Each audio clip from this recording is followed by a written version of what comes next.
The stock of the day is brought to you by IG, Australia's #1 CFD provider. With over 17,000 markets and extended trading hours, turn US earnings season volatility into opportunity. Get started at IG.com. Stock of the day is Metcash. Its unaudited profit after tax expected to beat market expectations, coming in at between $273 and $277 million. It's also announced its hardware and total tools businesses will merge to bring all hardware brands under the same roof, including Mitre 10. The retailer is saying this will fast stream its relationship with other retail stores. Its audited results expected on June the 23rd. Stock is up a healthy 4.5% in this morning's trade. Michael, let's start with you then. How are you seeing Metcash? It's not your regular retailer, is it? But nonetheless, we can inevitably compare it with, I guess, Coles and Woolies at the same time. How you see it?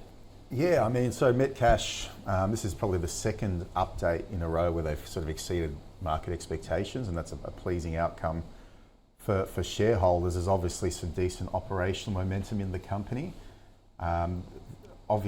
There's been a lot of price inflation which has helped boost up revenues, but they've also seen some decent volume growth across their food related business. So essentially Metcash, they own a number of IGA stores, so tend to be a bit smaller operations or smaller store footprints than a Coles or a Woolworths, tend to be more neighbourhood based. However, they still face significant competitive pressures from those two behemoths.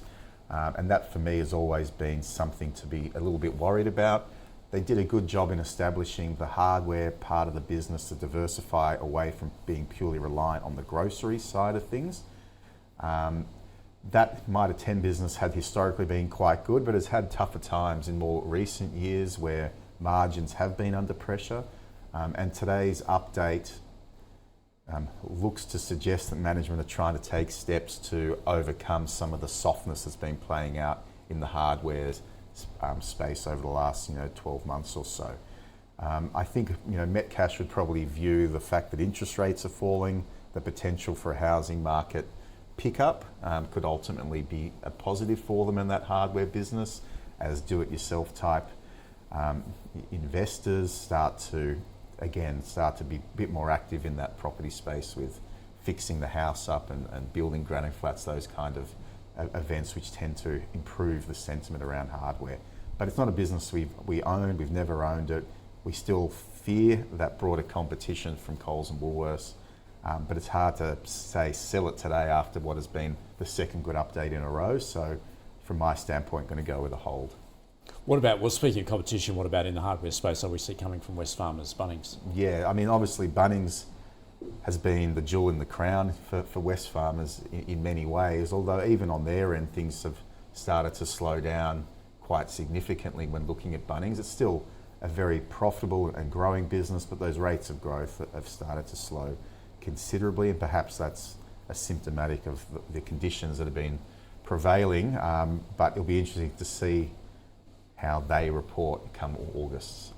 All right, a hold from you. Now, Ray, I know you don't cover this, but more broadly, how would you view it? I'd love to pick up from what Michael suggested just now, the competition from Woolies and Coles. And we fortunately recently, the CFO of Woolies came to talk to us, Stephen Harrison.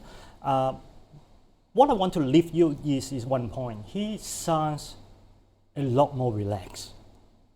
Certainly after the ACCC no finding and also a bit of turnaround in the business, we can tell Woolworth and Coles are now coming back into the growth mode again.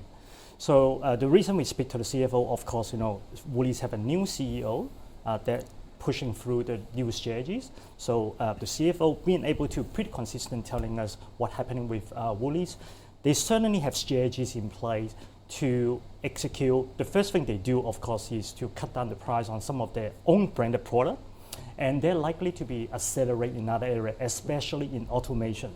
So I can certainly see, in terms of turnaround play, do I go for Metcash or Woolies? I certainly will go for Woolies, provided both supermarket, despite in a different scale, and also different area, I think Woolies is potentially be a better buy than Metcash in this instance. Right, that is our view on stock of the day, Metcash. The stock of the day was brought to you by IG. Turn volatility into opportunity this US earnings season with extended trading hours on over 110 key US shares. Get started at IG.com.